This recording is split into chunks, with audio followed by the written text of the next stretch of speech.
말씀 사도행전 8장 1절로부터 8절까지 나에게 주시는 말씀으로 우리 합독하시겠습니다. 사도행전 8장 1절로부터 8절 찾으신 분들은 기록하셔서 우리 같이 봤습니다. 시작. 사울은 스데반이 죽임당한 것을 마땅하게 여겼다. 그날에 예루살렘 교회에 큰 박해가 일어났다. 그래서 사도들 이외에는 모두 유대 지방과 사마리아 지방으로 흩어졌다. 경건한 사람들이 스데반을 장사하고 그를 생각하여 몹시 통곡하였다. 그런데 사울은 교회를 없애려고 날뛰었다. 그는 집집마다 찾아 들어가서 남자나 여자나 가리지 않고 끌어내서 감옥에 넘겼다. 그런데 흩어진 사람들은 두루 돌아다니면서 말씀을 전하였다. 빌립은 사마리아 성에 내려가서 사람들에게 기도를 선포하였다. 무리는 빌립이 행하는 표정을 듣고 보면서 그가 행하는 말에 한마음으로 귀를 기울였다. 그것은 귀신 들린 많은 사람에게서 악한 귀신들이 큰 소리를 지르면서 나갔고 많은 중풍병 환자와 지체 장애인이 고침을 받았기 때문이다. 그래서 그 성에는 큰 기쁨이 넘쳤다. 아멘. 서로 축복합니다. 하늘 복 많이 받으세요. 하늘 복 많이 받으세요. 한번 따라서 해보세요. 하나님을 기쁘시게, 사람을 행복하게. 부모님이 행복해야 자녀도 행복해지고요, 내가 행복해야 전도도 하게 될 줄로 믿습니다. 목사님이 행복해야 성도들도 행복해집니다. 어느 목사님이 설교하기 전에 지난 주간에 어느 모임에 참석했는데 이런 이야기를 하시더라고요. 앞자리는 금자리, 중간자리는 은자리, 뒷자리는 똥자리, 잠자리.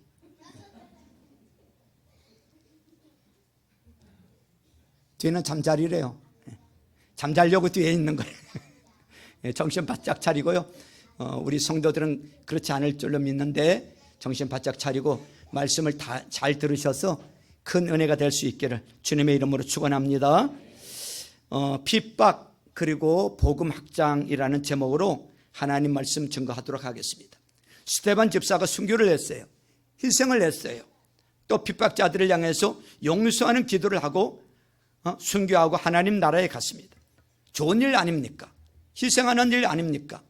좋은 일인 줄 알았는데 결과는 나쁘게 나타나게 되었다라는 것입니다. 오히려 스데반의 순교 때문에 핍박이 일어나게 되었어요. 우리는 이런 일이 있을 때 이해도 안 되고 납득도 안 되고 공감도 안 됩니다. 그래서 하나님께 대해서 마음속으로 섭섭한 마음이 들어요. 절대로 이런 마음을 품어서는 안 된다라는 것입니다. 섭섭함 대신에 우리는 섭리의 손길을 느낄 줄 알아야 될 줄로 믿습니다. 여러분, 신앙생활이라는 게 뭡니까? 신앙생활이라는 것은요, 일종의 반응이에요. 뭐라고요? 반응. 하나님에 대한 신뢰하는 반응. 우리 성도는 어떤 일이 벌어지는 것이 과정 속에서 이게 좋은 건지 나쁜 건지 사실은요, 일상생활 가운데서는 잘 몰라요. 하나님께서 우리에게 가장 좋은 것을 주신다라고 하는 신뢰하는 마음, 이게 진짜 중요하다는 것을 잊지 마시길 주님의 이름으로 축원합니다. 로마서 8장 28절에 보면 우리가 알거니와 하나님을 사랑하는 자 곧 그 뜻대로 부르심을 입은 자들에게는 모든 것이 합력해서 선을 이루느니라. 무슨 뜻입니까? 우리는 과정은 잘 모르지만 이게 왜 이런 일이 일어났는지 잘 모르지만 마지막에는 결국은 제일 좋은 거 주신다라는 것을 신뢰하고 믿는 것, 이게 우리의 반응이라는 것입니다. 그게 신앙이라는 거예요. 그래서 지금 보니까 좋은 일을 했는데 나쁜 결과가 나타났어요. 지나보면은 나쁜 결과가 아니라는 거예요. 이게 오히려 좋은 결과로 나타나게 되었다라는 것입니다. 그러므로 하나님께서는 과정 속에서 하나님이 주시는 것 좋은 거라고 생각해서 내가 판단하는 거 아니라는 거예요. 이건 무조건 좋은 거다 생각하고 순종하고 나가다 보면 마지막에 그것이 왜 그렇게 됐는지 이해하게 되고 해석하게 될 수 있다라는 거예요. 그게 바로 믿음의 삶이라는 거예요. 사실 겉으로 볼 때 이해 못할 일들이 얼마나 많은데요. 몇 년 전에 이번에 간증 집회 때도 그런 일이 있었죠. 유윤철 목사님이 그 둘째 아들이 태어나면서부터 심한 자폐로 그 아이가 장애란 말이죠. 그 아이 아니었으면 그분들 미국에 갈 일도 없었을 거고요. 예수 그렇게 믿지 못했을 거예요. 그 아이 때문에 고생은 하고 힘든 과정이 있었지만 결국은 그 아이가 복이 된 거고요. 그들이 그렇게 예수 잘 믿고 목자로 20년 이상 앞으로 남은 기간 동안도 계속 목자할 거니까 수십 년 동안 30년 40년 목자하면서 하나님 앞에 쓰임받고 영혼 구원하고 이 일에 쓰임받게 되니까 오히려 감사하게 되더라 이거죠. 몇 년 전에 교회 오빠라는 이 다큐멘터리 영화를 본 적 있어요. 여러분들도 보신 적 있죠? 저는 처음에 교회 오빠 그러길래 무슨 교회 내에서 형제 자매들 로맨스 이야기인 줄 알았어요.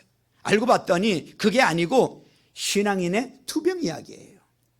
이관희 집사라는 분이 이분이 나이가 39이었어요. 그때 39인데 말기 대장암에 걸린 거예요.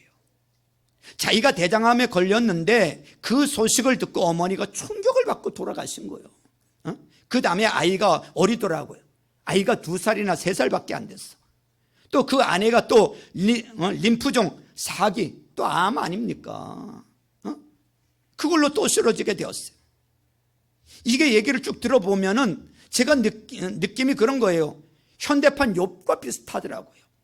고난이 하나가 오는 게 아니라 막 몰려오는 거예요. 정신을 못 차리게. 고난이 하나가 오는 게 아니라 막 몰려오는 거예요. 정신 못 차리게. 한번 상상해 봤어요. 내가 이런 상황에 처했다면 그러면 이게 정신을 차릴 수 있을까? 내가 정신 못 차리겠더라고요. 이런 상황에 처한다 그러면 이게 정신을 차릴 수 있을까? 정신을 못 차릴 것 같더라고요. 내 자신도 감당 못 하겠고 또 아이 미래도 감당을 못 하고 도대체 이게 답이 없는 거예요. 이분이 이런 어려운 가운데서 이런 고백을 하더라고요. 이렇게 어려운 가운데 내가 하루라도 더 살아야 되는 이유가 뭔가를 곰곰이 생각했다라는 거예요. 그는 이렇게 결론을 내렸대요. 내가 서툴고 부족하지만 하나님 앞에서 온전해질 기회라고. 신앙은 뭐라고 아까? 반응이에요. 내가 이렇게 병들고 주변이 다 무너져 있다 할지라도 내가 하나님 앞에 온전해질 수 있는 기회라고 생각을 하면서 반응을 한 거예요. 그래서 일단 그것을 받아들이기로 한 거예요. 하나님이 내게 주신 것은 이해는 못하지만 나쁜 거는 아닐 것이다. 하나님은 나에게 좋은 것을 주실 것이다. 그렇게 받아들인 거예요. 그리고 그 과정 속에서 자기가 변해가는 모습을 보였답니다. 그리고 이렇게 고백을 합니다. 하나님은 눈부신 삶을 사는 사람을 증거로 삼기도 하지만 나처럼 고통 속에서 주님을 놓치지 않으려는 사람도 증거로 삼는 것 같다. 하나님은 잘 나가는 사람만 사용하는 게 아니라 어떤 때는 고통 속에서 그 가운데서도 하나님을 놓치지 않고 붙들고 있는 사람도 믿음의 증거로 사용하시는 것 같다. 스데반 사용했지요? 순교자로 사용했어요. 여러분 똑같은 7집사 중에 하나인 빌립 집사도 오늘 사용하잖아요. 뭘로요? 복음 전도자로.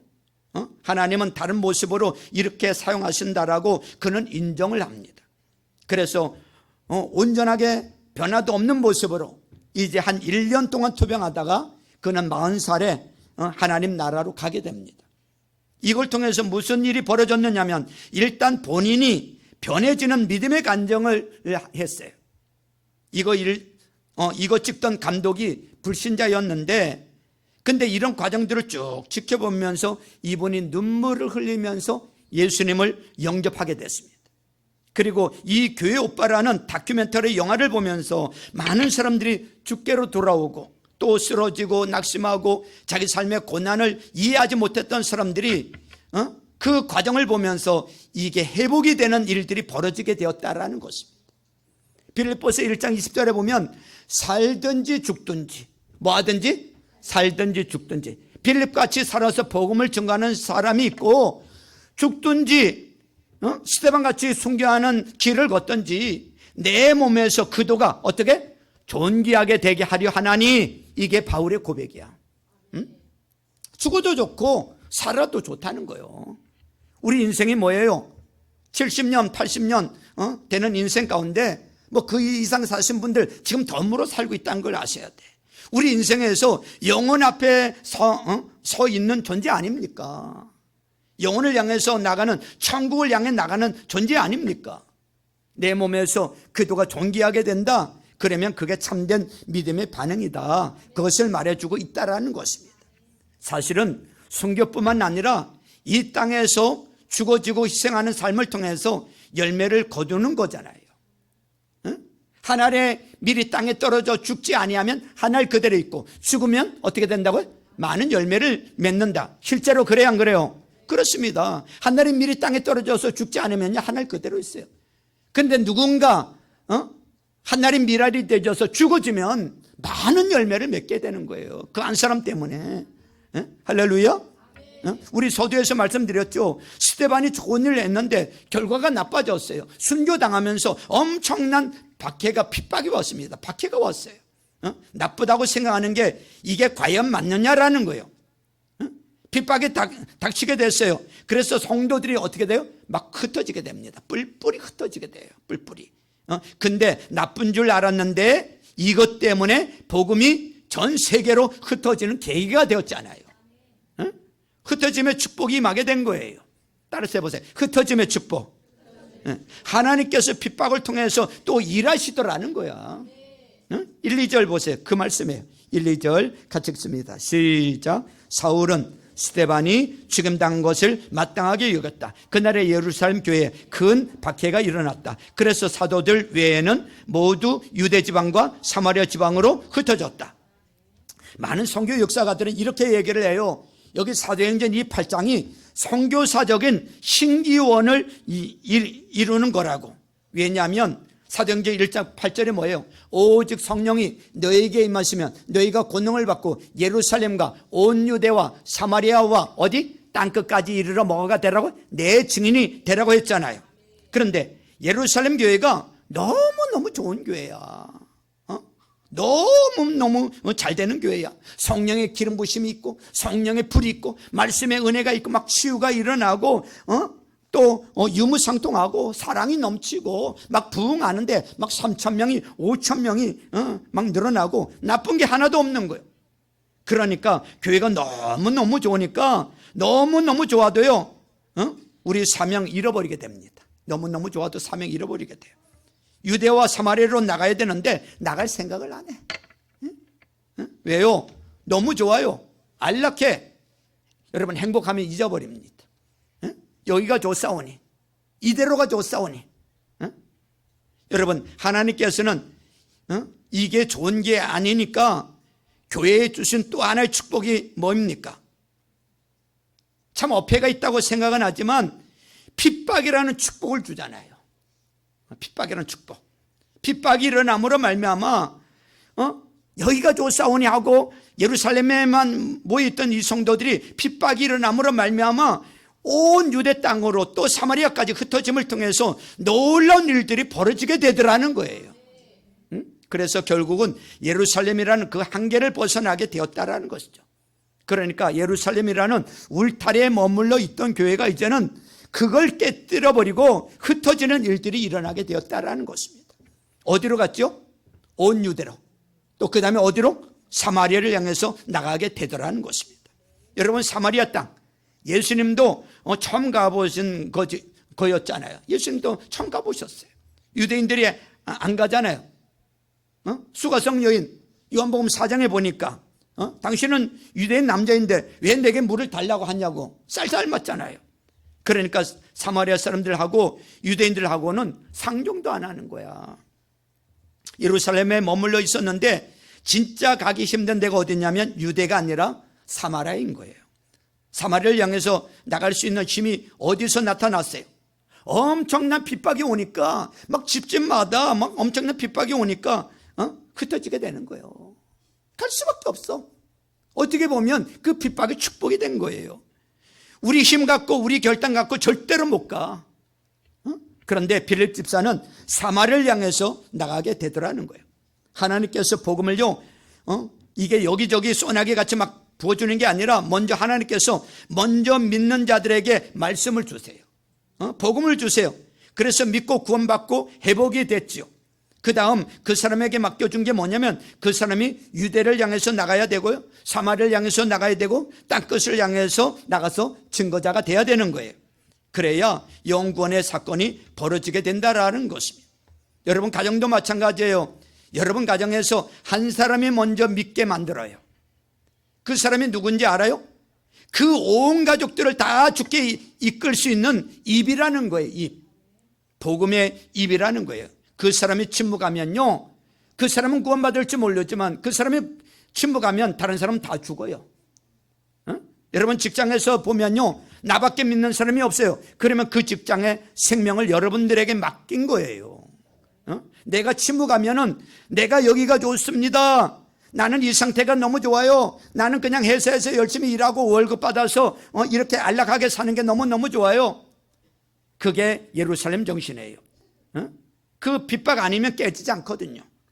깨져서 나가라는 거예요. 거기서 외치라는 거예요. 외치지 않으면 절대로 복음의 역사가 나타나지 않는다라는 것입니다. 이것이 먼저 믿는 자의 사명이고 먼저 믿는 자의 무거운 책임이다, 그렇게 지금 말씀하고 있는 거예요.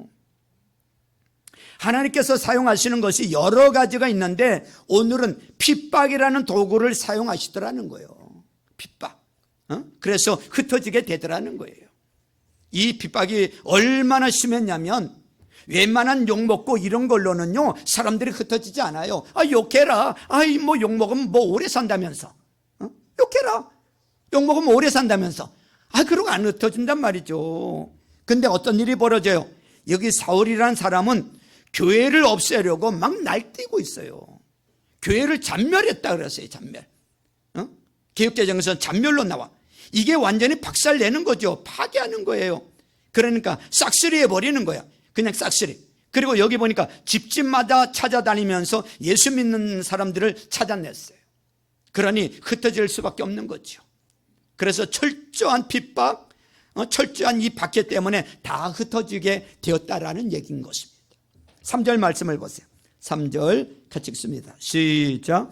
그런데 사울은 교회를 없애려고 날뛰었다. 그는 집집마다 찾아 들어가서 남자나 여자나 가리지 않고 끌어가서 감옥에 넘겼다. 그러니까 이게 어떻게 보면 나쁜 일 같이 보이지만 이것 때문에 교회가 확 흩어지면서 교회가 퍼지게 되었다라는 것입니다.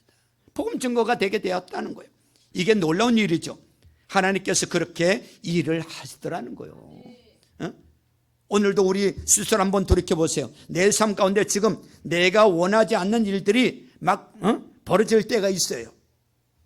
이게 과연 우리를 넘어뜨리는 거냐? 그렇지만은 않다라는 것을 아셔야 돼요. 오히려 우리 사명이 더 확산되고 능력 있게 만드는 힘이 될 수도 있다는 걸 잊지 마세요. 또 다른 영적인 쓰나미 같이 마귀는 성공했다고 생각할지도 모르겠어요. 그 어려움을 줘가지고 저 정도면 저 넘어질 거야 라고 생각할지도 몰라. 그 교회를 박살내면, 파괴시키면 이제 교회 끝나겠지라고 이 마귀는 생각을 했어요. 그러니까 사울이라는 사람을 통해서 교회를 박살내버리는 거야. 여러분, 교회 하나 박살냈더니요, 그것이 수십 개, 수백 개, 수천 개로 여러분 전 세계로 여러분 교회는 퍼져나가는 거예요.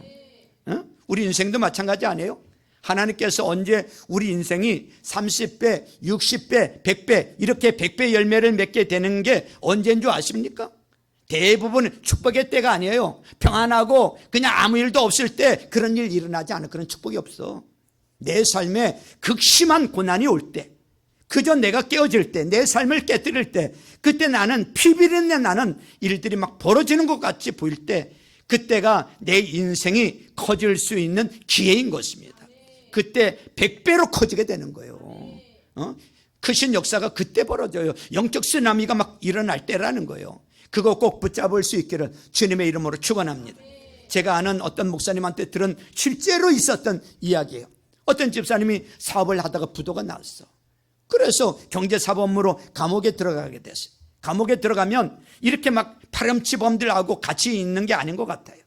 경제사범들은 또 비슷한 사람들끼리 있게 하는 것 같습니다. 거기서 어떤 이 그룹의 회장님을 만나고 어떤 회사의 사장님을 만나고, 그래서 그들이 기도하고 회개하고 다 깨지고 얼마나 좋아진 줄 몰라요. 지금까지 그 모임이 이루어지고 있답니다. 그들 다시 일어나게 되었고요, 그때 그 사명 가지고, 그때 그 깨우친 걸 가지고 놀랍게 벌어졌어요. 거기 있었던 분 중에 한 분이 나중에 부총리까지 되신 분도 있다는 거예요. 그 모임이 엄청난 거죠. 하나님께서 어떻게 일하시는지 모르죠. 이 박해, 또 핍박, 이런 걸 통해서 놀랍게 일하게 되더라는 것입니다. 그러므로 여러분, 인생 한번 돌아보시길 바랍니다. 내 인생에 지금 왜 이런 고난이 오고 왜 핍박이 오나? 내가 이렇게 충성했는데, 내가 이렇게 교회를 잘 섬기고 헌신했는데 왜 이런 일이 벌어졌나? 몰라요. 그걸 통해서 하나님께서 영적 쓰나미를 일으킬지, 아니면 엄청나게 날아가서 내가 가지 못할 곳에 가게 만드는 힘이 될지 누가 알아? 모르는 거예요. 그냥 겉으로 볼 때는 내 인생이 왜 이렇게 이렇게 핍박이 오고 고난이 오고 힘들어 죽겠다 할지 모르지만, 하나님은요 우연이 없고요 하나도 가치 없는 게 없어요. 여기 지금 사마리아 간 사람이 누구예요? 본문에 보니까 사도가 간 게 아니에요. 여러분 6장에 보면 7집사가 나오죠. 7집사를 뽑았어요. 그 중에 한 사람이 스데반이었는데 순교를 했어요. 또 그 중에 한 사람이 빌립이었는데 이 사람이 사마리아에 가게 된 거예요. 참 놀랍지 않습니까? 사도가 사마리아에 간 게 아니야. 집사가 갔어요. 빌립 집사가. 예수밖에 간 적이 없는데, 누구도 가지 못했던 곳에 빌립 집사가 여기에 가게 되었어요. 언제 가는 거죠? 아무것도 없을 때? 우리가 무슨 능력이 있거나 뭐가 있으면요 그거 의지하게 됩니다. 근데 우리는 철저히 하나님만 의지하고 하나님 말씀만 의지하기 위해서 내가 가지고 있는 것들을 싹 사라지게 만들 때가 있어요. 다 깨뜨리고 다 날아가게 만들 때가 있어. 그럼 오직 하나님만 보여주고 하나님만 붙잡게 만드실 때가 있다고요. 그래서 교회도요 어떤 때는 찬양 인도자도 없어져 버리고 반주자도 없어져 버리고 그럴 때가 있단 말이죠. 그건 반주기로 할 때가 있다고요. 그때는요 여러분 기도와 말씀밖에 없을 때 오히려 그때 막 살아나고 그럴 때가 있단 말이죠. 오히려 쓰러지고 없을 때 빌립이 그랬던 것 같아요. 아무것도 없었어요. 그냥 헐헐 단신으로 사마리아로 흩어져서 쫓겨서 갔잖아요. 그러니까 거기서 의지할 거는 하나님밖에 없단 말이죠. 스데반도 지금 순교를 했어. 나는 몸만 남았어. 그 몸만 남아서 할 일이 뭐요? 복음 증거하는 거요. 예수 증거하는 거요. 그래서 복음 전파하고 예수님 전파하는 그 일에 집중하잖아요. 어찌 보면 빌립이 갖고 있었던 건 딱 하나, 복음밖에 없었어. 굿뉴스, 가스페 하나 갖고 있었다고요. 그걸 어떻게 했느냐? 설득하려고 그러지 않았어요. 있는 그대로 선포했어요. 있는 말씀 그대로 선포했단 말이죠. 여러분 말씀의 능력이 있는 줄로 믿으시길 바랍니다. 그대로 선포한 것밖에 없어요. 그랬더니 사마리아의 성령이 막 역사하면서 막 뒤집어지는 거예요. 그게 4절로부터 6절이에요. 한번 보시죠. 같이 읽습니다. 4절로부터 6절. 자, 시작. 그런데 흩어진 사람들은 두루 돌아다니면서 말씀을 전하였다. 빌립은 사마리아 성에 내려가서 사람들에게 기도를 선포하였다. 무리는 빌립이 행하는 표정을 듣고 보면서 그가 하는 말에 한 마음으로 귀를 기울였다. 그렇습니다. 여기 보니까 두루 돌아다니면서 말씀을 전했대. 그냥 선포했대. 전하다, 선포하다. 헬라어 단어가 케르소인데 여기서 케르그마가 나온 거예요. 케르그마. 선포하다라는 뜻이거든요. 복음은 선포하기만 해도, 풀어놓기만 해도 말씀 자체에 힘이 있다라는 거예요. 놀라운 능력이 있어요, 말씀에. 내가 말이 좀 억눌해도, 내가 배운 게 좀 부족해도 말씀은 있는 그대로 전하면요 역사가 나타나는 거예요. 이게 어디에 있던 거죠? 이게 어디에 있던 거예요? 바로 말씀을 전한 이 빌립의 이 가슴 속에 불타는 그 심령에 그 안에 말씀이 있었던 거예요. 여러분, 빌립이 어떻게 세워졌어요? 하나님께서 일꾼을 세우는 방법이 참 놀랍지 않습니까? 6장에 보면요, 이 예루살렘 교회에 구제 문제가 생겼잖아요. 구제 문제로 인해서 어려움을 겪었어요. 그때 사도들이 뭐라 그래요? 우리가 기도하고 말씀 전하는 일을 제쳐놓고 우리가 구제에 힘썼다. 우리가 다시 이제 오직 기도하는 일과 말씀 전하는 일에만 우리 전무하자, 힘쓰자. 영적인 일로 돌아갔다고요. 그리고 7 집사를 세워서 우리 이 구제하는 일을 맡기자. 그러면서 7 사람을 세우는데 어떤 사람을 세워요? 영적 전문가를 세웠다 말씀드렸잖아요. 6장 3절에 보면 성령과 지혜가 충만하고 칭찬 듣는 사람, 세 번역에는 신망이 있는 사람, 이런 사람을 영적 지도자들을 7 집사로 세웠단 말이죠. 빌립이 어떤 사람이에요? 이 세 가지를 가지고 있었단 말이죠. 그러니까 능력이 있는 거죠. 성령이 있고 지혜가 있고 칭찬, 평판이 좋았다. 영적인 사람 세웠어요. 영적인 사람을 세웠더니 구제 문제는 눈 녹듯이 해결되더라는 거예요. 오히려 문제 때문에 세웠던 일꾼들이, 사도들에게만 머물러 있던 일꾼들이 이제 집사들이 나와서 사도들보다 능가하는 일들도 막 지금 벌이고 있잖아요. 이게 초대교회 능력에 따른 거예요. 그래서 하나님께서는 우리에게 문제를 주거나 우리에게 고난을 주는 게 손해가 아니라는 거예요. 어떤 때는 핍박과 고난을 통해서 다른 지역으로 나가게 만들 때도 있어요. 또 어떤 때는 이렇게 일꾼인지 몰랐던 사람들을 일꾼으로 세워서 사도에 능가하는 그런 놀라운 일꾼들을 세우기도 한다라는 것입니다. 우리가 가정교회를 하면서요, 목자 목녀를 세우죠. 만약에 가정교회를 안 했다면, 그 사람이 목자 목녀가 안 됐더라면 그 사람은요 그냥 묻혀버릴 사람도 있다고요. 그런데 가정교회를 하면서 목자 목녀로 세워놨더니, 이야, 저런 사람이었어? 저런 능력이 있었어? 목사만큼 하는 사람도 나온다니까요. 가정교회 잘하는 교회들 보면요, 평신도 사역자들 가운데도 그런 사람이 나온단 말이죠. 그 가슴 속에 뭐가 있어요? 복음이 있잖아요. 이 복음은요 자기 속에 불타오르는 거예요. 불타오르는 복음은 가는 곳에 증거하기만 하면 놀라운 역사가 나타나게 되더라는 것입니다. 여러분, 선포하는 게 뭐예요? 선포하는 게 뭐예요? 설득하는 게 아니야. 뭐 이렇게 막연하게 전하는 게 아니고, 예수님이 십자가에 죽었다 그러지, 그런 게 아니고, 예수님이 나를 위해서 십자가에서 죽었다, 예수님이 살아났는지도 몰라, 이렇게 얘기하는 게 아니고, 예수님은 부활하셨다, 살아나셨다, 확신 있게 여러분 전하는 거예요. 요한 1서 1장 1절 이하에 보니까, 이 생명의 말씀은 태초부터 계신 것이요, 우리가 들은 것이요, 우리가 눈으로 본 것이요, 우리가 지켜본 것이요, 우리가 손으로 만져본 것입니다 라고 말하고 있어. 이게 체험된 말씀이라는 거 아닙니까? 이런 말씀을 선포했을 때 복음의 능력이 나타나기 시작하더라는 것입니다. 여러분, 우리가 그런 거 있잖아요.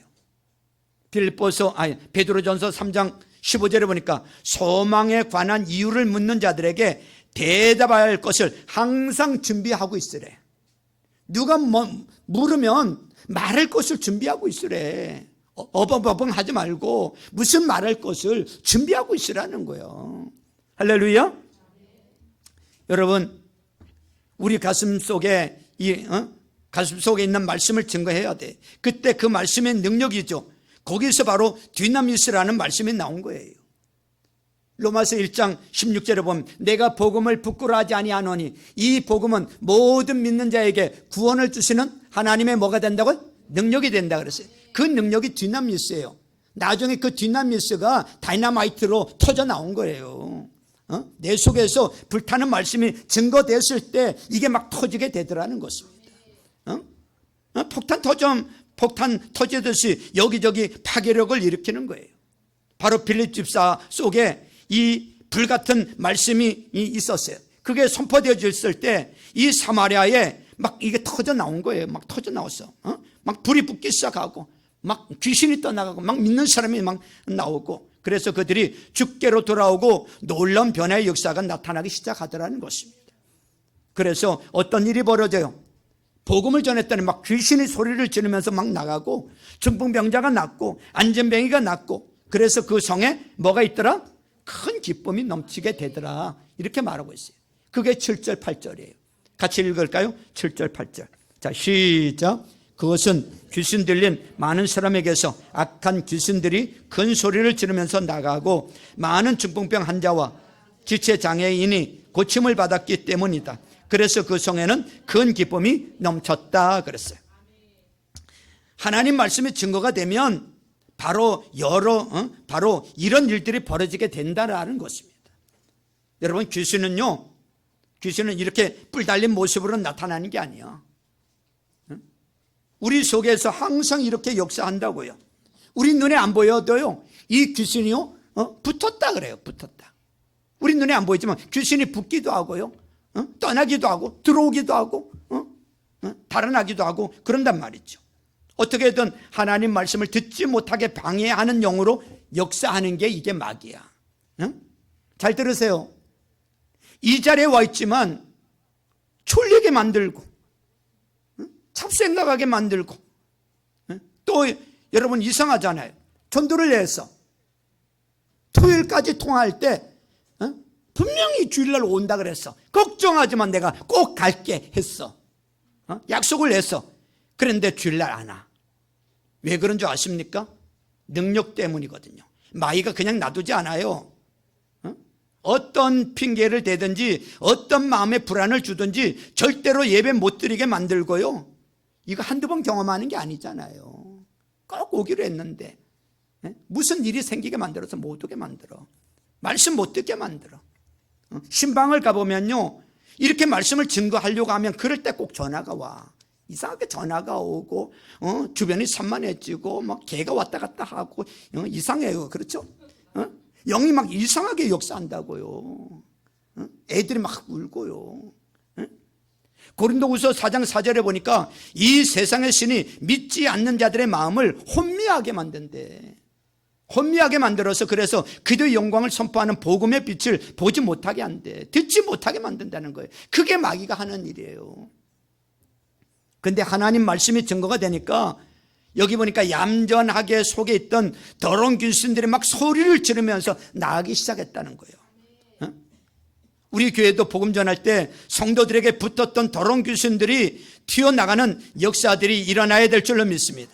혹시 복음을 듣다가 기도하다가 막 큰 소리 지르는 성도가 있거든. 이상하다, 뭐 저런 사람 있나 생각하지 마시고요. 귀신 튀어나가나 보다, 그냥 그렇게 생각하시면 돼요. 아멘. 이제 이런 일들이 벌어지고 말씀 증거할 때 이런 일들이 벌어져야 될 줄로 믿습니다. 더러운 귀신들이 막 쫓겨나가는 역사가 일어나야죠. 여기 왜 더러운 귀신이라 그랬을까요? 악한 마귀는요, 더러운 거 좋아합니다. 더러운 거. 그래서 집도 가보면요, 그래요. 여러분들 영적 상태가 안 좋은 사람들 보면요, 지금 빨리 그거부터 바꿔야 돼. 영적 상태가 안 좋은 사람들. 그 집에 이렇게 확 들어가 보면요, 그 집이 일단 어두컴컴해. 이상하게 빛을 싫어해. 대낮인데도 두꺼운 커튼을 쳐놓고 그냥 깜깜하게 만들어 놔. 집을 깜깜하게. 환기도 좀 시키고 커튼도 치고 그래야 되는데 얼굴도 보면 얼굴도 어둡고 집에 쓰레기가 가득하고 더러워요. 악한 영이 역사하게 되면 더럽다니까. 이런 사람은 자기 몸도 잘 안 씻고 냄새가 나고 그래요. 제가 옛날에 경찰한테 그런 이야기를 한번 들은 적이 있어요. 이렇게 아파트 쭉 보다가 용의자가 있는 아파트 어딘지 보면 제일 더러운 집 일단 수색하면 거기에 범인이 있다는 거예요. 제일 더러운 집. 근데 영이 맑아지면요, 사람이 더러운 건 못 보거든요. 깨끗해요. 청소합니다. 유리창 닦고요. 더러운 가운데 있지 않아요. 빛 가운데 나오지요. 하나님 말씀이 증거되니까 이 사마리아 전체가 어둠의 영이 지배하고 있었는데 막 소리 지르고 떠나가는 거야. 더러운 귀신이 쫓겨나고, 그 다음에 하나님 말씀은 영적인 것만이 아니라 육적인 변화도 일으키더라는 것입니다. 중풍병자가 낫고 치유의 역사가 막 나타나고 걷지 못하던 자가 걷고 안전뱅이가 일어서고 그 다음에 8절에 보니까 그 성에 뭐가 있더라? 그런 역사가 나타나니까 큰 기쁨이 임하게 되더라는 것입니다. 여러분 진짜 기쁨은요, 사람들이 기쁨이 뭔지 모르니까 자꾸만 쇼핑을 하고 뭐 여행을 가고 먹는 걸로 또 마약으로 뭐 술 먹고 이렇게 직접적으로 오는 게 기쁨인 줄 아는데 그건 쾌락이거든요. 그건 기쁨이 아니에요. 쾌락이에요. 기쁨은요 하나님으로부터 오는 게 기쁨이에요. 진짜 기쁨은요 하나님이 주시는 거예요. 나부터 오는 게 아니고요. 여러분 진짜 기쁨을 맛보고 싶습니까? 하나님이 주시는 기쁨을 맛보시기를 바랍니다. 이거 맛보면요 진짜 미쳐요. 하나님 주신 기쁨 맛보면 미쳐. 아, 이게 기쁨이구나. 기쁨은 사람에게서 나오는 게 아니야. 하나님으로부터 오는 게 기쁨이에요. 진짜 평안도 하나님으로부터 나오는 평안이어야 돼요. 이건 세상의 조건과 관계가 없어요. 지금 당장 먹을 게 없어도, 지금 힘들어도 하나님이 주시는 평안은요 세상 것과 달라요. 그래서 참된 믿음이 있으면요 기쁨을 맛보게 되고 평안을 맛보게 되더라는 것입니다. 사마리아에 이런 일들이 벌어지게 됐다는 거예요. 놀라운 역사지요. 누구를 통해서? 빌립 집사를 통해서. 왜 이런 일이 벌어졌어요? 핍박이라는 도구를 통해서, 핍박이라는 방법을 통해서. 우리 인생도 마찬가지예요. 우리 인생의 패러다임은 언제 바뀌는 줄 아세요? 내가 원치 않지만 핍박이나 박해, 고난 이런 것들을 통해서 박살 날 때, 부도 날 때, 정말 나에게 어려운 일이, 정말 내가 감당하지 못할 일이 생길 때 오히려 내가 가지 못하는 곳을 가게 만들고요, 내 삶을 변화시키는 게 그런 것을 통해서 역사가 일어나지, 일이 잘 되고요 아무 일도 없을 때는요 아무 일도 안 일어나요. 우리 한국도 그런 거 아닙니까? 원래 우리 한국의 교회들 평양에 바글바글 했어요. 평양에만, 평안도에. 그래서 그 당시 신학교도요 평양 신학교라고 그래서 평양에만 있었고요 서울에 없었다니까요. 근데 그들이 너무 좋으니까, 너무 부흥하니까 흩어지지 않잖아요. 여기가 좋사오니 이대로 좋다는 거예요. 그러니까 하나님이 흩어져서 복음 전하게 만드시잖아요. 무엇을 통해서? 한국 전쟁을 통해서. 전쟁 나가지고 그들이 다 뿔뿔이 흩어져가지고 전국으로 흩어져서 각 교회 세워준 거 아닙니까? 흩음이 복이라니까. 흩음이 박해가 복이라니까. 여러분 전쟁이 좋다는 사람 누가 있어요? 하나님의 전쟁을 통해서도 하나님의 이 영적인 일들을 하실 거다 하시잖아요.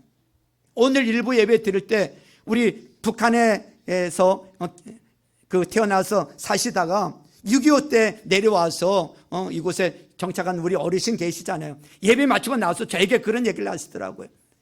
우리가 북한에 있을 때 예수 믿는다는 것으로 인해서 얼마나 핍박을 받고 조롱을 당하고 침뱉음을 당하고 도저히 견딜 수 없어서 내려오게 되었다고.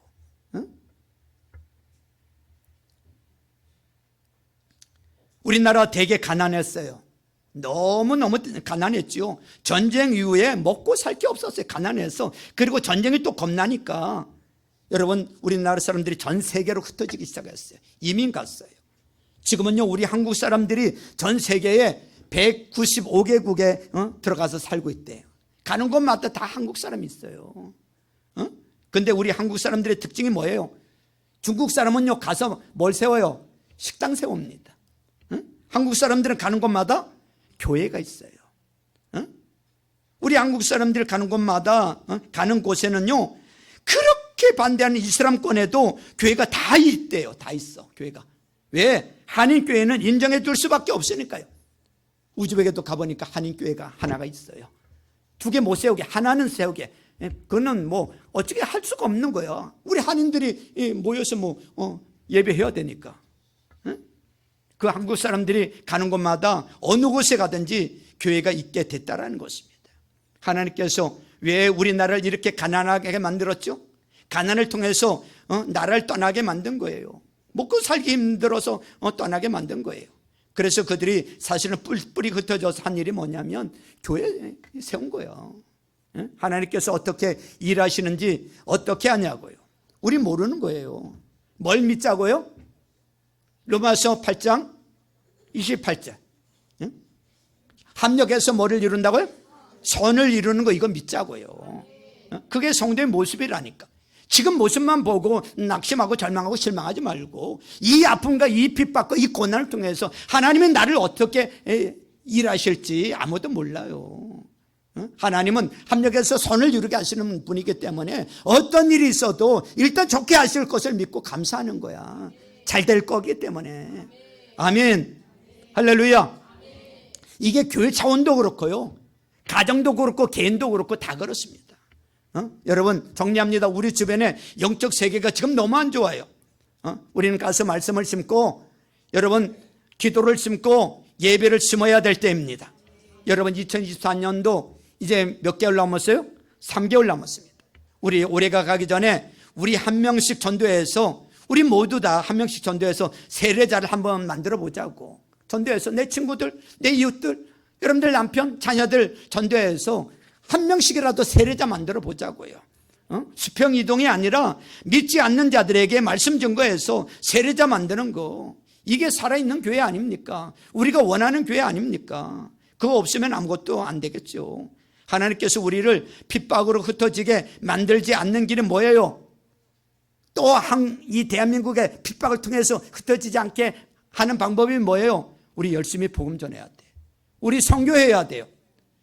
여기가 좋사오니, 우리만 좋사오니 하면요, 하나님이 물리적인 힘을 이 대한민국에 또 가해서 흩어지게 만드실지도 모르겠어요. 내가 그 일을 해야 된다는 것을 잊지 마세요. 내가 우리 직장에서 그 일을 해야 돼요. 내가 우리 가정에서 그 일을 해야 돼요. 우리 교회가 이 지역사회를 위해서 그 일을 해야 될 줄로 믿습니다. 여러분, 우리 사랑의 동산교회로 여러분으로 인하여 여러분 가정에 큰 기쁨이 임하기를 바랍니다. 여러분으로 인해서 여러분 직장에 큰 기쁨이 임하기를 바랍니다. 우리 사랑의 동산교회로 인해서 이 지역사회에 큰 기쁨의 역사가 일어나기를 주님의 이름으로 축원합니다. 축원합니다. 우리 시간에